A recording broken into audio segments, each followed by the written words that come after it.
ఏం చేశారు మీరు? కేసీఆర్ మీద పోరాటం, కేసీఆర్ అవినీతి మీద మీరు ఏం పోరాటం చేశారు? అందరు తాయి పండుగ తప్ప ఏమైనా చేసి జల్సాలు చేసుకుంటున్నారు మీరంతా. అనూహ్యంగా ఏంది ఆల్టర్నేట్, ప్రజలు ఆల్టర్నేట్ కోరుకున్నారు. ఆ క్రమంలో కాంగ్రెస్ పార్టీ ఉంది కాబట్టి కాంగ్రెస్ పార్టీ ఓటేసింది తప్ప అసలు కాంగ్రెస్ పార్టీకి ఉందా క్రెడిబిలిటీ? అంతో కొంత రేవంత్ రెడ్డి గారు చేసినట్టే కనబడతా ఉంది తప్ప ఏం లేదు అక్కడ.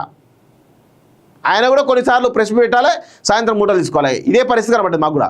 బీఆర్ఎస్ అవినీతిపై ఆనాడే చెప్పాం, ఇప్పుడే ఇదే విషయాన్ని కవిత బట్టబయలు చేశారు. నాటి మాటలు గుర్తు చేస్తున్నటువంటి కాంగ్రెస్ నేతలు గులాబీ పార్టీ అక్రమాలు, అంతర్గత కుమ్ములాట్లపై హస్తం ఫోకస్, ప్రజల్లోకి విస్తృతంగా తీసుకెళ్లేందుకు ప్రణాళికలు.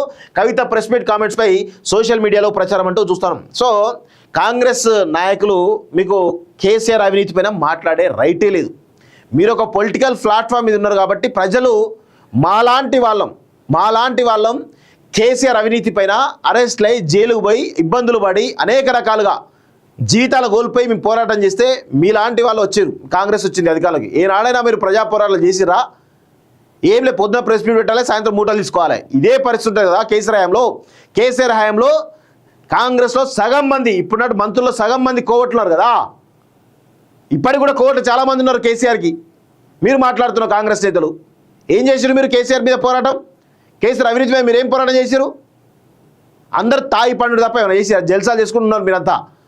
అనూహ్యంగా ఏంది ఆల్టర్నేట్, ప్రజలు ఆల్టర్నేట్ కోరుకున్నారు. ఆ క్రమంలో కాంగ్రెస్ పార్టీ ఉంది కాబట్టి కాంగ్రెస్ పార్టీ ఓటేసింది తప్ప అసలు కాంగ్రెస్ పార్టీకి ఉందా క్రెడిబిలిటీ?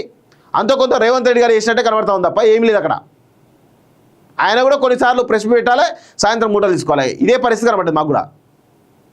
కొన్ని అంశాలు ఉన్నాయి, చాలా అంశాలు ఉన్నాయి. రేవంత్ రెడ్డి గారు ఎందుకు మైహోం రమేశ్వరి ఇంతవరకు ఎందుకు ఆయన అవినీతి పైన గతంలో చాలా విమర్శలు చేసింది కదా, ఎందుకు మాట్లాడతలేడు?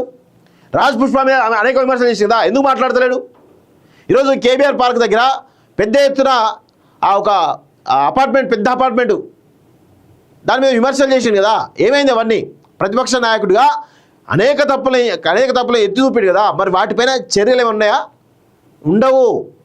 ఎందుకంటే ఆయన కూడా కొలైడ్ అయిపోయాడు. ఆయన కూడా వాళ్ళతో కలిసే ఉన్నాడు క్లియర్గా. వీళ్ళు పొద్దున ప్రెస్ పెట్టాలి, సాయంత్రం మూటలు రావాలి, తర్వాత ఇష్యూ క్లోజ్ చేయాలి. ఇదే పరిస్థితి తప్ప ఏది ఉండదు ఇక్కడ. పోరాటం చేసింది మాలాంటి వాళ్ళం, కేసీఆర్ పైన అలుపేరుగా పోరాటం చేసింది మాలాంటి వాళ్ళం. ఖచ్చితంగా మళ్ళీ పోరాటం చేస్తున్నాం, మళ్ళీ పోరాటం చేస్తాం కూడా, బరాబర్ చేస్తాం. మీ యొక్క అవినీతి అరాచక పాలన ఏదో ఖచ్చితంగా దించే ప్రయత్నం చేస్తాం, అది గుర్తుపెట్టుకోవాలి.